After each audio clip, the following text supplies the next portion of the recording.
দেশের শিক্ষা খাতের সামগ্রিক মান উন্নয়ন এবং কাঠামো পরিবর্তনের লক্ষ্যে ৪৩টি ক্ষেত্রে ব্যাপক সংস্কারের উদ্যোগ নিয়েছে সরকার। প্রধানমন্ত্রী তারেক রহমান বলেছেন, নির্বাচনী ইশতেহারে শিক্ষা খাতে বরাদ্দ পর্যায়ক্রমে জিডিপির ৫% উন্নীত করার পরিকল্পনা ব্যক্ত করা হয়েছে।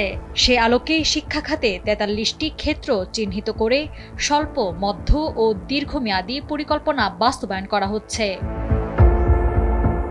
৮ এপ্রিল জাতীয় সংসদে প্রধানমন্ত্রী এ তথ্য জানান। প্রধানমন্ত্রী তারেক রহমান বলেন, বর্তমান গণতান্ত্রিক সরকার শিক্ষাকে জাতির শ্রেষ্ঠ বিনিয়োগ হিসেবে বিবেচনা করে একটি গুণগত, জীবনমুখী এবং অন্তর্ভুক্তিমূলক শিক্ষা ব্যবস্থা গড়ে তুলতে বদ্ধপরিকর। ইশতেহার বাস্তবায়নের লক্ষ্যে চলতি অর্থবছরে সরকারি প্রাথমিক বিদ্যালয়ে ২ লাখ শিক্ষার্থীর মাঝে বিনামূল্যে স্কুল ড্রেস বিতরণ করা হবে।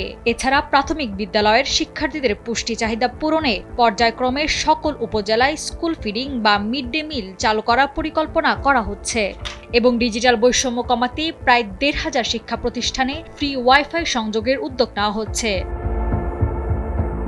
কারিগরি ও মাদ্রাসা শিক্ষা প্রতিষ্ঠানগুলোর আধুনিকায়ন পাশাপাশি ১৮০ দিনের মধ্যে দেশের ২৩৩৬টি কারিগর ও ৮২৩২টি মাদ্রাসা শিক্ষা প্রতিষ্ঠানে ফ্রি ওয়াইফাই চালু করা হবে। মাদ্রাসা শিক্ষাকে আধুনিক ও যুগোপযোগী করার লক্ষ্যে আধুনিক স্মার্ট ক্লাসরুম স্থাপন, শিক্ষকদের দক্ষতা বৃদ্ধির প্রশিক্ষণ এবং কারিগরি কোর্স অন্তর্ভুক্ত করা হবে।